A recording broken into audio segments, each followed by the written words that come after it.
We share very good and positive relations with Prime Minister Modi.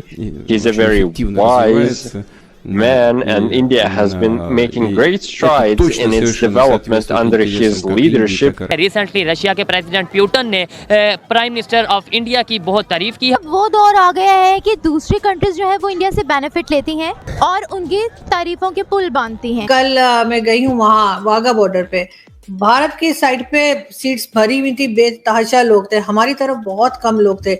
और बताया ये गया, कई लोगों से जो बात हुई उन्होंने कहा जी 9 मई के बाद से लोगों ने आना बहुत कम कर दिया है, क्योंकि लोगों की नजर में अब फौज की वो इज्जत नहीं। कनाडा वो कंट्री है जहाँ पे पाकिस्तानी मतलब जाने को तरसते हैं, और वो ही कंट्री जो सा वो हमारे ये साथ नेबर कंट्री है इंडिया, उससे समझ ले माफी मांगने को तैयार बैठा है। चमन बॉर्डर पे अफगान साइड से हमारे मासूम शहरियों पे फायरिंग की गई है और उसमें एक बुजुर्ग और एक बच्चा जो है उसकी शहादत हुई है और एक बच्चा जख्मी है। एपेक्स कमेटी मुलाकात के बाद मुल्क भर से गैर कानूनी अफगान शहरियों को निकालने के लिए ग्रैंड ऑपरेशन लॉन्च कर दिया गया है। जो भी सुइसाइड बॉम्बिंग होती है, या तो वो बंदा ही खुद अफगानी होता है, या अफगानिस्तान से बैठ के यहाँ किसी लोकल अफगानी के साथ वो कोलैबोरेट करके एसोसिएट करके उसको धमाके को अरेंज किया जाए। इस पर अफगान तालिबान हुकूमत के तर्जुमान जबीला मुजाहिद ने कहा है कि ये हमारे लिए यानी अफगान तालिबान हुकूमत के लिए नाकाबिल कबूल है। साथ ही उन्होंने ये भी कहा है कि जो पाकिस्तान में अफगान मुहाजिरीन के साथ सलूक किया जा रहा है वो भी नाकाबिल कबूल।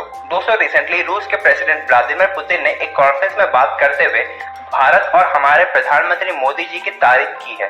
उन्होंने कहा है कि मोदी जी एक वाइस पर्सन है जिनके नेतृत्व में भारत और रूस के रिलेशनशिप दिन पर दिन और ज्यादा स्ट्रॉन्ग होती जा रही है और दोनों देश एक दूसरे को हेल्प भी कर रहे हैं। और इसके साथ साथ उन्होंने ये भी कहा कि मोदी जी के नेतृत्व में भारत नई नई ऊंचाइयों को छूता जा रहा है। और दोस्तों दूसरी तरफ पाकिस्तान का एक ब्रदर मुल्क अफगानिस्तान पाकिस्तान के बीच में एक वॉर लाइक सिचुएशन बन चुकी है, जहां पाकिस्तान ने फैसला कर लिया है कि जो भी इलीगल अफगानी पाकिस्तान में रहते हैं उन्हें वापस अफगानिस्तान भेज दिया जाएगा, पाकिस्तान से निकाल दिया जाएगा। लेकिन दोस्तों इस पर तालिबान के एक मिनिस्टर ने पाकिस्तान को वार्निंग देते हुए कहा है कि अगर पाकिस्तान इस तरह का कोई भी हरकत करता है तो इसके नतीजे उन्हें अफगानिस्तान जरूर बताएगा और वे पाकिस्तान के इस डिसीजन को एक्सेप्ट नहीं करते हैं। तो चलिए इसी पर आगे पाकिस्तानी मीडिया का रिएक्शन देखते हैं। अफगानिस्तान की तरफ से बहुत टेंशन है। आज भी अभी थोड़ी देर पहले जब मैं आपसे बात कर रही हूँ चमन बॉर्डर पे फायरिंग हुई है तो एक लोगों की जानें भी गई हैं। अफगानिस्तान के लोग जो यहाँ पे इलीगल रह रहे हैं उनको कहा गया है कि वो छोड़कर चले जाएं और 40 साल से रह रहे हैं, अब एकदम से कैसे निकालेंगे कुछ समझ नहीं आ रही। लेकिन टेंशन बढ़ गई है क्योंकि अफगानिस्तान की तरफ से भी स्टेटमेंट आ चुका है और उन्होंने पाकिस्तान को थोड़ा सब्र करने के लिए और थोड़ा आहिस्ता चलने की एडवाइस की है। किस तरह देख रहे हैं सर आप इस सिचुएशन को? आरज़ू इसकी देखिए 1 नवंबर का टाइम दिया गया है कि नवंबर से पहले पहले आप चले जाएं। और आज अगर बीबीसी के आप जाए वेबसाइट के ऊपर उन्होंने तस्वीरें भी लगाई हैं कि लोग वापस जा भी रहे हैं। और दूसरा कल मैंने अफगानिस्तान की आर्यान न्यूज है उस पर जाके मैंने देखा उन्होंने कहा कि पाकिस्तान ने 800 अफगान महाजरीन को अरेस्ट कर लिया है।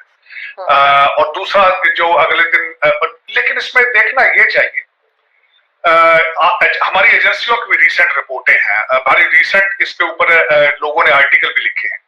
यहाँ पे इस वक्त अगर देखा जाए जो भी सुइसाइड बॉम्बिंग होती है या तो वो बंदा ही खुद अफगानी होता है या अफगानिस्तान से बैठ के यहाँ किसी लोकल अफगानी के साथ वो कोलैबोरेट करके एसोसिएट करके उसको धमाके को अरेंज किया जाए।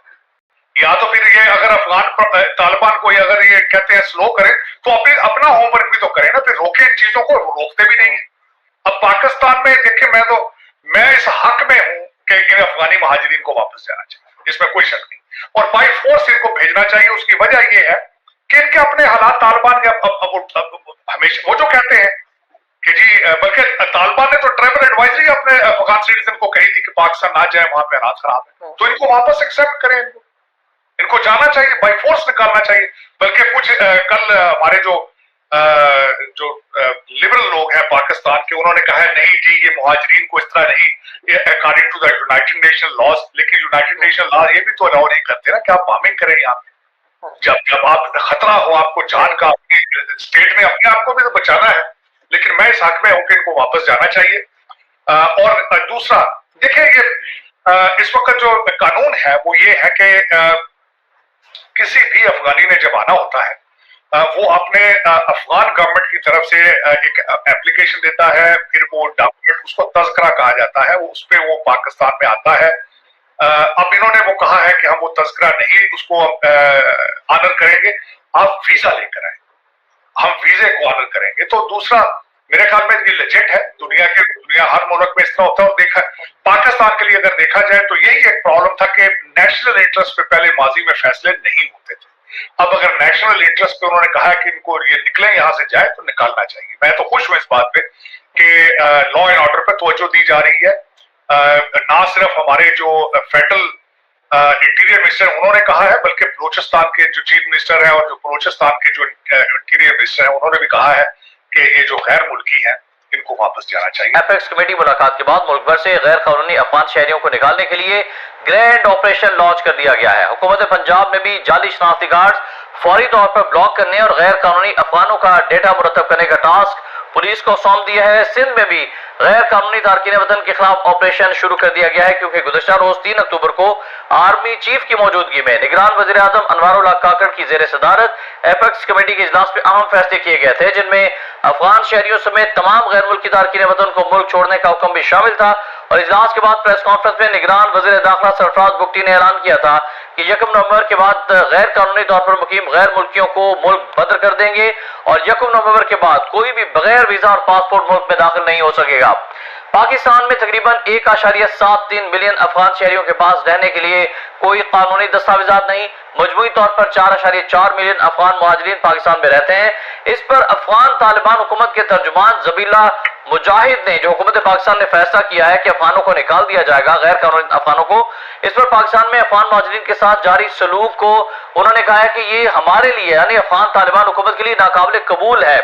जबीला मुजाहिद ने कहा कि पाकिस्तान को इस हवाले से अपने लाएमल पर नजरसानी करनी चाहिए और सोशल मीडिया पर अपने एक बयान में उनका कहना था कि पाकिस्तान के सिक्योरिटी मसाइल में अफगान मुहाजिरीन का कोई हाथ नहीं। जब तक अफगान मुहाजिरीन अपनी मर्जी और इत्मीनान से पाकिस्तान से निकलते हैं, पाकिस्तान को बर्दाश्त से काम लेना चाहिए। उधर नाज़रीन, अफगानिस्तान से मुसलसल दहशतगर्दी हो रही है। सिक्योरिटी फोर्सेज ने केपी के जिला टांग में ऑपरेशन किया है, 10 दहशतगर्दों को हलाक किया गया है और डीआई खान थाने पर भी आज बड़ा हमला हुआ है। दूसरी जानिब पाकिस्तान में होने वाली हालिया दहशतगर्दी में अफगान दहशतगर्दों के मुलविस होने की तस्दीक हुई है और अफगान दहशतगर्द पाकिस्तान में अरसे से गैर कानूनी सरगर्मी में मुलविस हैं। खबरगाम के इस प्लेटफॉर्म पर जवाद और अमान साहब के तवज्जो से हम बारहा आपको इस हवाले से अपडेट करते रहे हैं और एक्सक्लूसिव स्टोरीज आप तक पहुंचाते रहे हैं और मुल्क पे हालिया दहशतगर्दी के वाकयात में भी अफगान दहशतगर्दों का हाथ होने की तस्दीक हो गई है। और चंद महीनों में पाकिस्तान में होने वाले 24 खुदकुश हमलों में से जो हमलावर मुलविस थे, 24 खुदकुश हमलावरों में से 14 का ताल्लुक अफगानिस्तान से था, अफगानी थे।